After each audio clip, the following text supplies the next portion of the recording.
Hola, muy buenas tardes con todos. Mi nombre es Alejandro Navarrete, yo soy abogado principal del estudio Navarrete Maldonado Abogados y el día de hoy vamos a conversar un poco sobre hostigamiento sexual en el trabajo. El hostigamiento sexual es una forma de violencia que se configura a través de una conducta de naturaleza sexual o sexista no deseada por la persona contra la que se dirige. Una conducta sexista implica pues una conducta que resalta un estereotipo de género que tiene una carga discriminatoria contra una persona. Por lo tanto, estamos hablando que además constituye una forma de violencia de género. En el entendido, pues que va a resaltar la superioridad de la persona hostigadora frente a la persona que justamente tiene la calidad de víctima. El hostigamiento sexual es independiente de su jerarquía, es decir, que la víctima y el hostigador no necesariamente deben de encontrarse en una relación de subordinación o jerarquía. Podría ser incluso o podría suscitarse entre personas que ocupan el mismo cargo o el mismo nivel. En tal circunstancia, entonces, esta clase de situaciones podría darse incluso entre compañeros de trabajo. Es importante también tomar en cuenta que el hostigamiento sexual no se limita a la jornada de trabajo y tampoco se limita a su realización en el ambiente de trabajo. Por lo tanto, configura igual un hostigamiento sexual laboral una conducta sexual o sexista manifestada por algún compañero de trabajo fuera del centro de trabajo y después de cumplida la jornada. Y eventualmente eso corresponde también ser sancionado. El hostigamiento sexual, a su vez, no exige una reiterancia y tampoco exige un rechazo expreso de la víctima. Por el contrario, puede hacer que la conducta sexual o sexista se realice por una primera ocasión o no haya registro de situaciones previas y aún así se configurará el hostigamiento sexual. Sí, valga decir que la reiterancia y el rechazo constituyen elementos indiciarios para la configuración del hostigamiento sexual. En tal contexto, existen ciertas manifestaciones no limitativas del hostigamiento sexual, tales como las promesas de trato preferente o beneficioso, si es que la persona accede justamente al hostigamiento sexual, las amenazas que expresa o implícitamente exigen una conducta no deseada por la víctima, o el uso de términos de connotación sexual o sexista, sean escritos o sean verbales, incluso insinuaciones, proposiciones, miradas lascivas, gestos obscenos, ¿no? Constituyen manifestaciones del hostigamiento sexual. El acercamiento corporal, por ejemplo, los roces, las palmadas, también constituyen esta forma de violencia. Y finalmente el trato ofensivo, un trato hostil como represalia por haber rechazado el hostigamiento sexual, también es una manifestación de esta. El hostigamiento sexual igualmente puede materializarse en el trabajo remoto.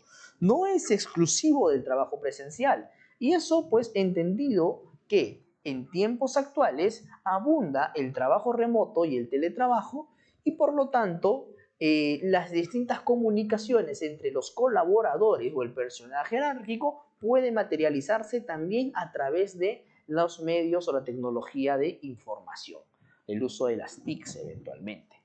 Entonces, en esos casos es posible también que bajo estas formas de trabajo se presente el hostigamiento sexual.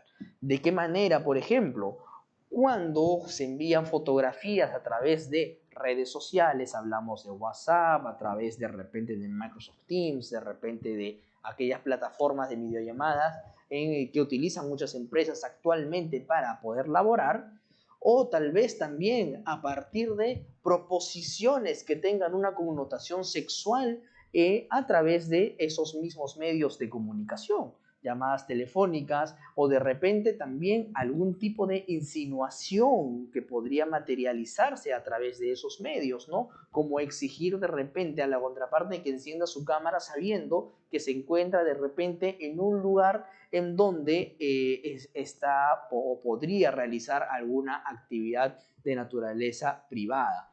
Entonces, esas situaciones, de hecho, que podrían justamente configurar o configurarían un hostigamiento sexual, inclusive aunque se realice a través de estos medios. Recordemos entonces que el hostigamiento sexual puede presentarse también dentro o fuera del centro de trabajo y por lo tanto soporta también que se materialice a partir de este tipo de actividad. A partir de todas estas situaciones, el empleador tiene una serie de obligaciones para con los trabajadores que debe de salvaguardar a efectos justamente de prevenir y sancionar también el hostigamiento sexual. Una de las primeras obligaciones que tiene el empleador es la de garantizar la elección de un comité de intervención frente al hostigamiento sexual. Este comité de intervención va a tener la potestad de evaluar, analizar e investigar las denuncias que se presenten de hostigamiento sexual. De hecho, la investigación ahora no será propia del empleador, sino que deberá de ser ejecutada a partir de este comité de intervención. Un comité de intervención que se encuentra conformado por 4 personas, 2 representantes de los empleadores y 2 representantes de los trabajadores, debiendo garantizarse entre ellos también la paridad de género. Otra obligación que tienen los empleadores es la implementación de políticas de prevención y sanción del hostigamiento sexual. Todos aquellos empleadores que tengan 20 o más trabajadores deben contar con políticas internas que tengan por objeto prevenir y sancionar el hostigamiento sexual. Esto puede incluirse a través de directivas, documentos de gestión interna, reglamentos internos o puede estar incluso contenidas también en el reglamento interno de trabajo y deben de especificar obligatoriamente los canales para presentar las quejas, las denuncias, el procedimiento de investigación al que se sujetará esta denuncia, así como las sanciones, los plazos, entre otros aspectos relevantes, como por ejemplo también las medidas de protección que se tendrán que adoptar en el marco de una investigación de hostigamiento sexual ante la víctima. El empleador también tiene la obligación de evaluar anualmente cuáles las oportunidades de mejora respecto a la prevención y sanción del hostigamiento sexual dentro de su organización. Y como tal, tiene que identificar dentro de su ámbito de intervención aquellas situaciones de hostigamiento sexual que podrían generarse, como también buscar prevenir que estas riesgos o eventuales riesgos de hostigamiento sexual se materialicen. Para poder materializar o realizar este tipo de evaluaciones anuales, el empleador puede emplear una serie de herramientas, como por ejemplo las encuestas, los cuestionarios, entre otros, ¿no? Otra obligación que tiene el empleador es la de brindar una formación e información también a los distintos trabajadores respecto a las acciones de prevención del hostigamiento sexual.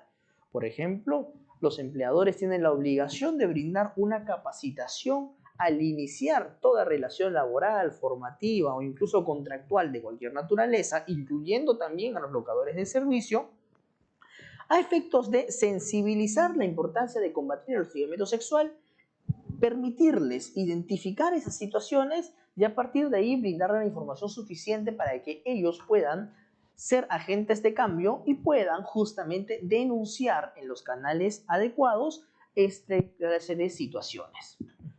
Valga decir que cuando se incluyen los locadores de servicio en este tipo de capacitaciones, ello expresamente lo ha señalado el reglamento de la ley 27942, no configura una desnaturalización de esa relación.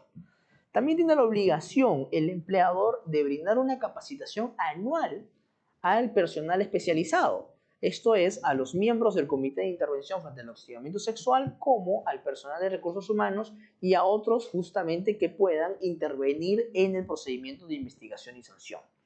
Estas capacitaciones deben informar sobre 3 aspectos básicos. El primero de ellos es el correcto tratamiento de la víctima. El segundo es el desarrollo del procedimiento.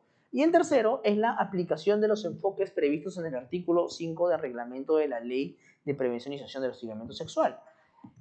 Dado que justamente toda la investigación, todo el procedimiento y el análisis que deberán de realizar los miembros del comité, así como el personal de recursos humanos y quien deba de materializar la sanción correspondiente, deban de ejecutarse a partir de los distintos enfoques reconocidos en el reglamento de la ley mencionada.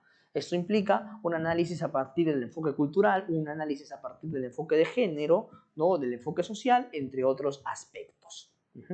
Y también tiene una obligación de difundir información vinculada a las conductas que constituyen hostigamiento sexual, así como las sanciones que deben de aplicarse ante esas situaciones y finalmente poner a disposición de los trabajadores y las trabajadoras los formatos para presentar las quejas o denuncias.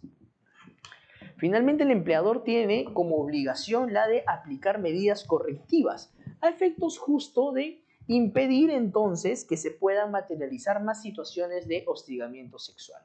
La clave en la Ley de Prevención y Sanción del Hostigamiento Sexual, la Ley 27942 y su reglamento, se encuentra en la prevención.